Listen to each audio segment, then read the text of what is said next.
The rescue team found her footprints first, circling the same frozen lake day after day for what must have been months. Then they found the shelter she'd built from nothing. But when they finally saw her face hardened by 730 days of unimaginable isolation, what shocked them wasn't her physical condition. It was the look in her eyes. She had survived something that should have killed her 100 times over, and the story of how she did it would haunt everyone who heard it for the rest of their lives. The rescue team found her footprints first, circling the same frozen lake day after day for what must have been months. Then they found the shelter she'd built from nothing. But when they finally saw her face hardened by 730 days of unimaginable isolation, what shocked them wasn't her physical condition. It was a look in her eyes. She had survived something that should have killed her 100 times over, and the story of how she did would haunt everyone who heard it for the rest of their lives. Ada Blackjack never imagined she would become one of history's most remarkable survival stories. A 23-year-old Inupiat woman from Alaska, she had joined the 1921 expedition to Wrangel Island as a seamstress and cook, desperate for money to support her chronically ill son back home. The expedition leader, Vilhjalmur Stephenson, had promised it would be a brief scientific mission, maybe a year at most. But Stephenson wasn't even on the island. He had sent 4 young men, Alan Crawford, Lorne Knight, Milton Gall, and Fred Maurer, along with Ada to establish a territorial claim for Canada on this desolate Arctic island north of Siberia. They arrived in September 1921 with supplies meant to last them until a relief ship arrived the following summer. That relief ship never came. As autumn turned to the brutal Arctic winter, the team settled into their routine. The men hunted seals and polar bears while Ada cooked, sewed warm clothing, and tried not to think about her son Bennett, who was being cared for in an orphanage while she earned money for his medical treatment. She had taken this job out of desperation, not adventure. She was terrified of the polar bears that wandered near their camp. She had never wanted to be an explorer, but fate had other plans. The initial months were manageable. The men were confident, even cheerful. They hunted successfully, stockpiling meat for the winter. They built a sturdy shelter and kept detailed journals of their scientific observations. Ada focused on her duties, keeping to herself, counting the days until the ship would arrive to take her home. But as winter descended with its crushing darkness and temperatures that plunged to 50 below zero, cracks began to show. The hunting became more difficult. Seals were scarce. The polar bears they had relied on seemed to have vanished. Food stores began to dwindle faster than anyone had anticipated. By spring 1922, when the relief ship should have arrived, the team gathered on the shore daily, scanning the horizon for sails that never appeared. The ice hadn't broken up enough for a ship to reach them. They would have to wait another year. The psychological toll was devastating. These young men, so confident at the start, began to show signs of strain. Arguments erupted over trivial matters. The endless daylight of the Arctic summer, paradoxically, made sleep difficult and nerves raw. And always, there was a gnawing worry about food. Ada watched it all with growing dread. She was the outsider here, a native woman among white men, a servant among explorers, a mother separated from her child. She kept her head down, did her work, and prayed the next ship season would bring rescue. By January 1923, the situation had become critical. The men had failed to stockpile enough food for another winter. Lorne Knight had fallen seriously ill, possibly with scurvy, and could no longer hunt. The group faced an impossible choice: stay together and likely starve, or split up and try to reach help. In a decision that would seal Ada's fate, 3 of the men, Crawford, Gall, and Maurer, decided to make a desperate trek across the ice to Siberia for help. It was an incredibly dangerous plan. They would have to cross miles of unstable sea ice, navigate without proper maps, and hope to find a settlement on the Siberian coast. They left on January 28, 1923, taking most of the remaining supplies and the strongest dogs. They promised to return with help within a few months. Ada was left alone with the dying Lorne Knight. She had begged to go with them. She pleaded that she couldn't care for Knight by herself, that she didn't know enough about hunting, that she was terrified of being left behind. But the men insisted she stay. Knight needed care, they argued, and Ada was the only one who could provide it. So she watched them disappear into the white wilderness, 3 figures growing smaller and smaller until they vanished into the Arctic vastness. They were never seen again. For months, Ada cared for Knight as his condition deteriorated. She had no medical training, no medicines beyond what little remained in their kit, and no hope of outside help. Knight, once robust and confident, withered before her eyes. She read to him from the Bible. She tried to keep his spirits up with conversation. She hunted small game when she could, though she was terrified each time she left the shelter, convinced a polar bear would attack her or that she would get lost in the featureless white landscape. Knight grew weaker.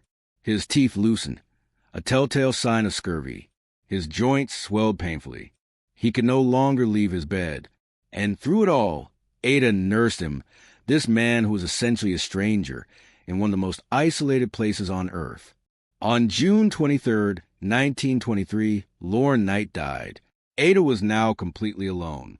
She had no training for this, no preparation. She was a young mother who had taken a job as a cook, and now she was the sole human being on an Arctic island, surrounded by polar bears, with winter approaching and no guarantee that anyone would ever come for her. Most people would have given up.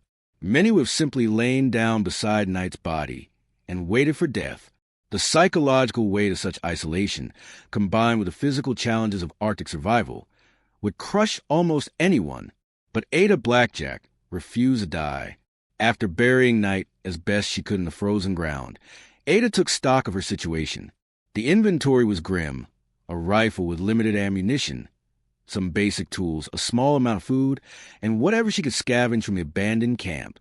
She had grown up in Alaska, so she wasn't completely unfamiliar with cold climates and subsistence living. But Wrangel Island was different.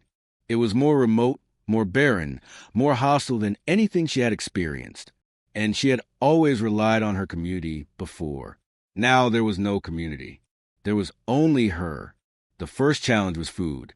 Ada had watched the men hunt, but she had never done it herself. The rifle terrified her. The noise, the recoil, the responsibility of taking a life. But terror was a luxury she couldn't afford. She needed to eat. Her first attempts at hunting were disasters. She missed shots. She wasted precious ammunition. She returned to camp empty-handed and hungry, feeling more hopeless each time. But she kept trying. She had to. The alternative was starvation. Gradually, painfully, she improved. She learned to steady her breathing before pulling the trigger. She learned to track seals to their breathing holes in the ice. She learned which birds were worth the ammunition and which weren't.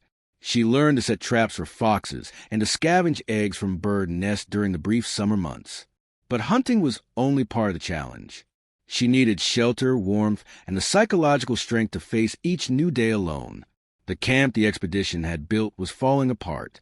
Without maintenance, the Arctic wind and ice were reclaiming it. Ada realized she would need to repair and reinforce her shelter if she was going to survive another winter. With no help, she taught herself basic carpentry. She scavenged wood from packing crates and anything else she could find. She stuffed gaps in the walls with moss and animal skins.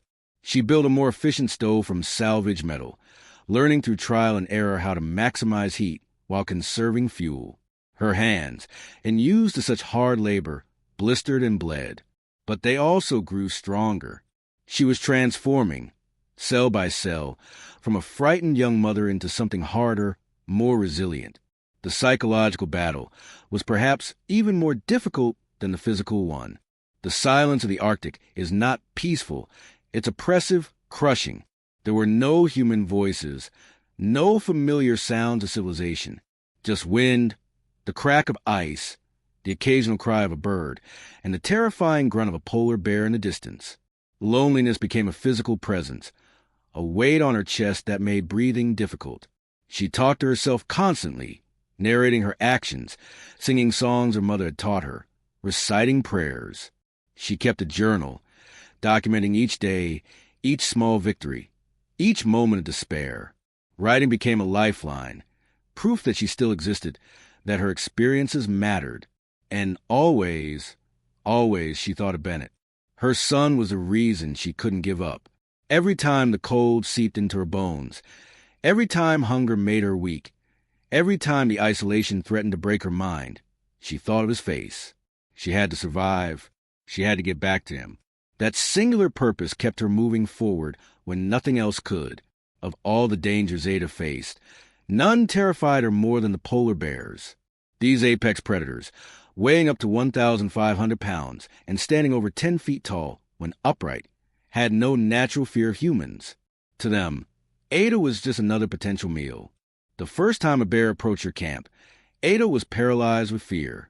She had heard stories of bears that could smell food from miles away, that could tear through wooden structures with ease, that could kill a human with a single swipe of their massive paws.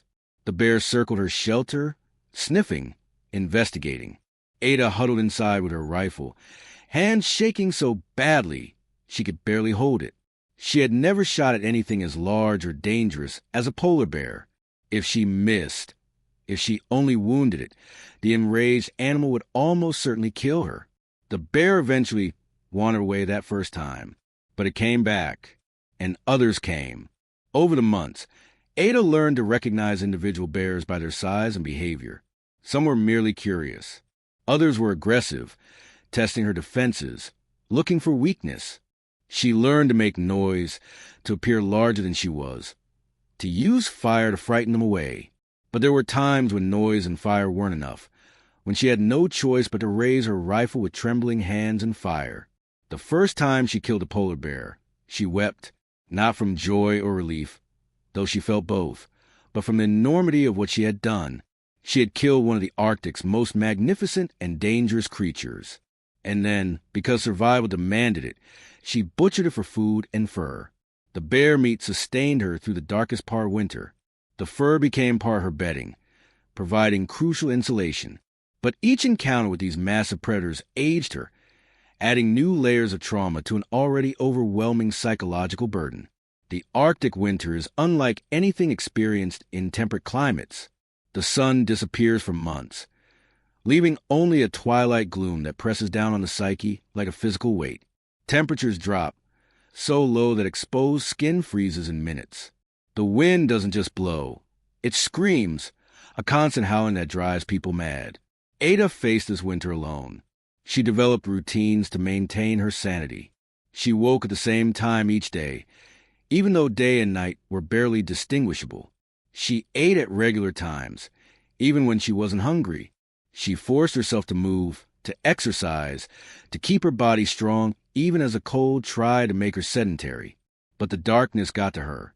There were days when she couldn't bring herself to leave her sleeping bag, when the effort of simply existing seemed too great. Depression, a luxury she couldn't really afford, crept in like the cold, seeping through her defenses. She fought it with memories. She replayed every moment with her son, every smile, every word. She remembered her mother's voice, her friends in Alaska, the taste of food she hadn't eaten in over a year. She built entire worlds in her imagination, conversations with people thousands of miles away, futures she might live to see. And she counted. She counted days, counted meals, counted bullets, counted everything, because counting gave her a sense of control, an illusion that she could measure and therefore master her situation. The journal she kept during this period, later recovered, shows the psychological toll. Some entries are lucid and detailed. Others are barely coherent fragments. Some days she wrote nothing at all, the blank pages testament to despair too deep for words. But she survived. Day after impossible day, she survived. As the months turned into a full year, and then approached 2 years, Ada became someone even she wouldn't have recognized. The frightened cook, who had begged not to be left behind, had transformed into a skilled Arctic survivor. She learned to read the weather with uncanny accuracy, sensing approaching storms hours before they arrived. She developed an intimate knowledge of the island's geography, knowing where to find fresh water, where birds nested, where seals were likely to surface. Her sewing skills, originally why she'd been hired, became crucial for survival. She repaired her clothing constantly, the Arctic conditions destroying fabric with brutal efficiency. She fashioned new garments from animal skins, creating layered outfits that maximize warmth while allowing mobility for hunting. She learned to fish through the ice, a painstaking process that required drilling holes and sitting motionless in sub-zero temperatures, waiting for a bite that might never come. She learned which plants were edible during the brief summer months, supplementing her meat diet with whatever vegetation the harsh climate could produce. Perhaps most importantly, she learned to conquer fear, not eliminate it.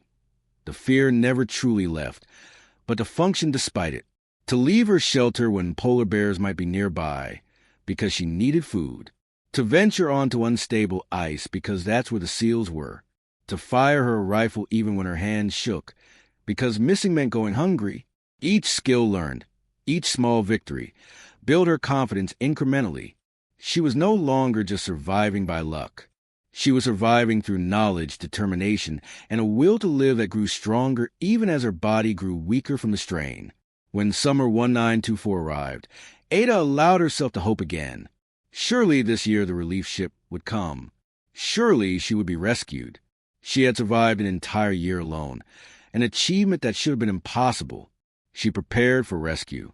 She cleaned herself as best she could, repaired her clothing to be more presentable, rehearsed what she would say to her rescuers.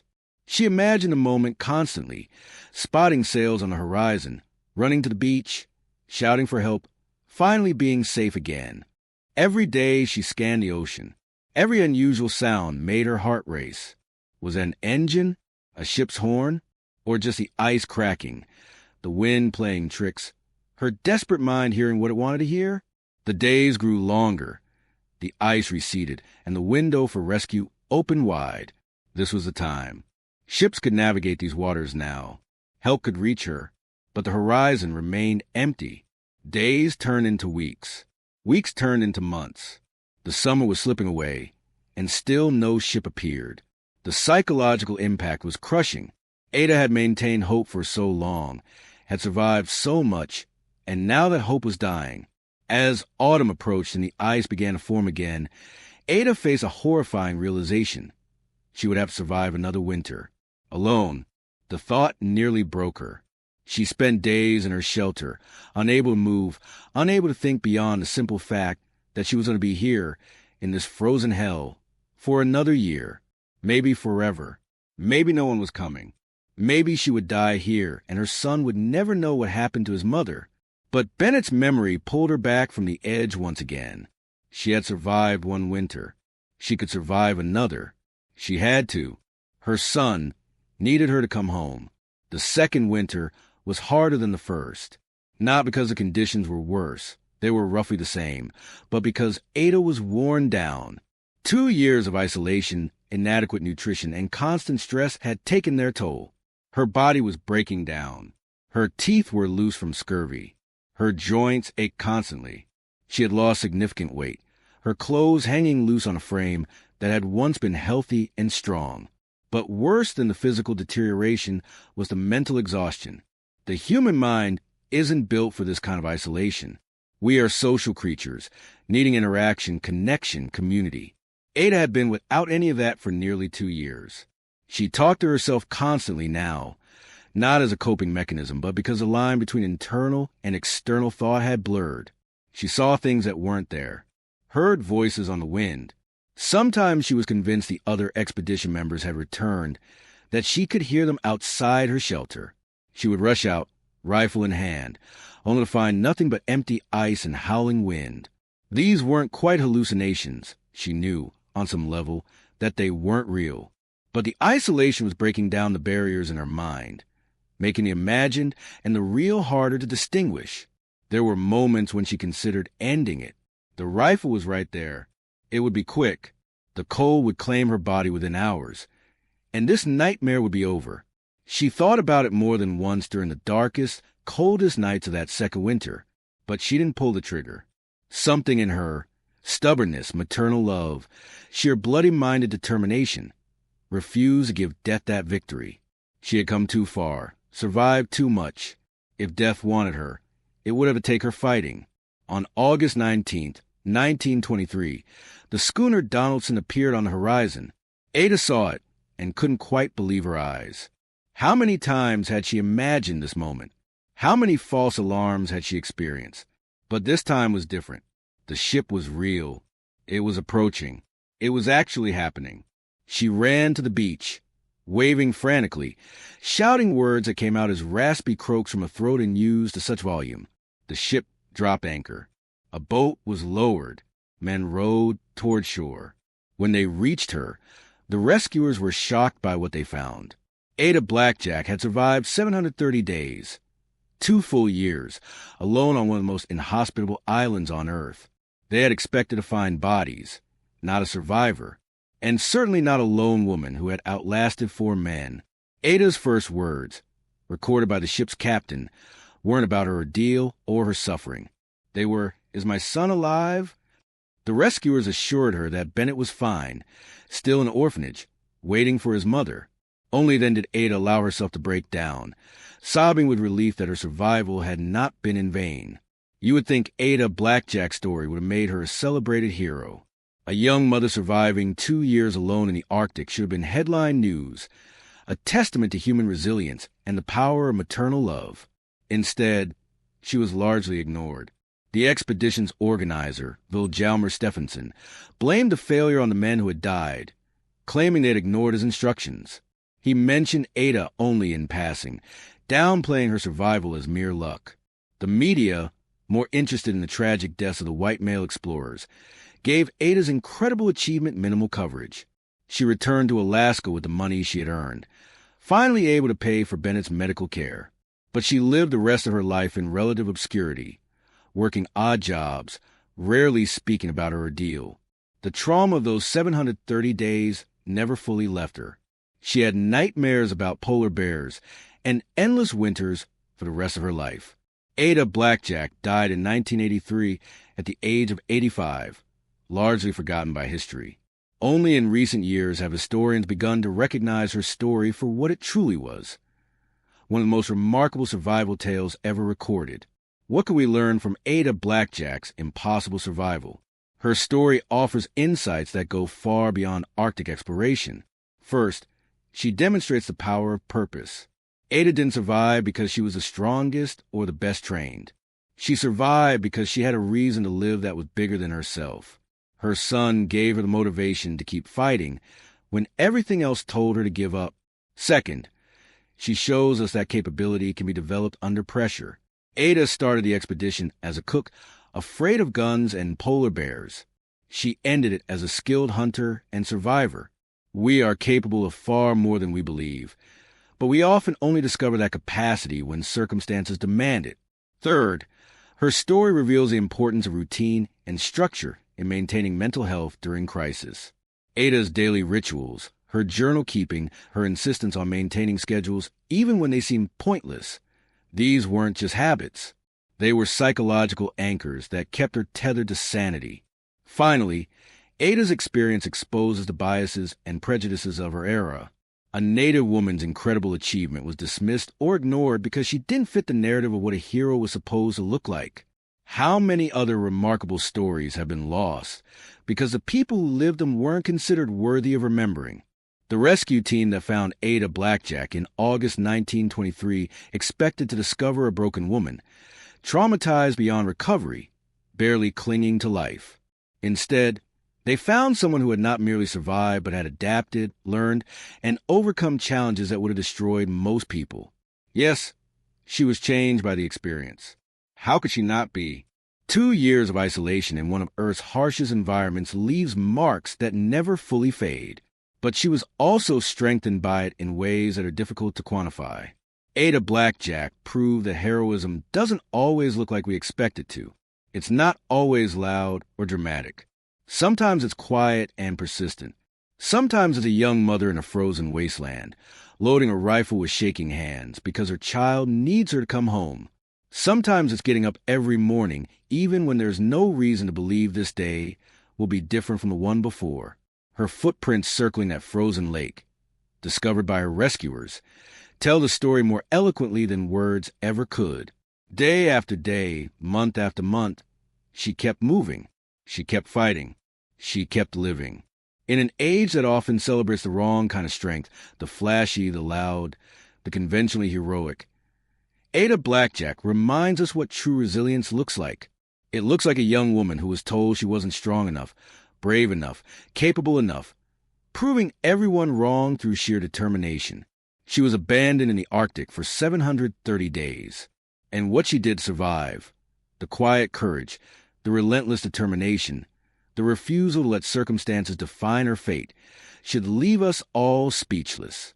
Not because it's impossible to believe, but because it forces us to ask ourselves a difficult question. If faced with our own version of that frozen island, that impossible situation, that moment when everything seems lost, will we have her strength? Ada Blackjack survived because she refused to accept that her story was over. In doing so, she wrote one of the most powerful survival stories in human history. She deserves to be remembered not as a footnote, not as an afterthought, but as exactly what she was: extraordinary.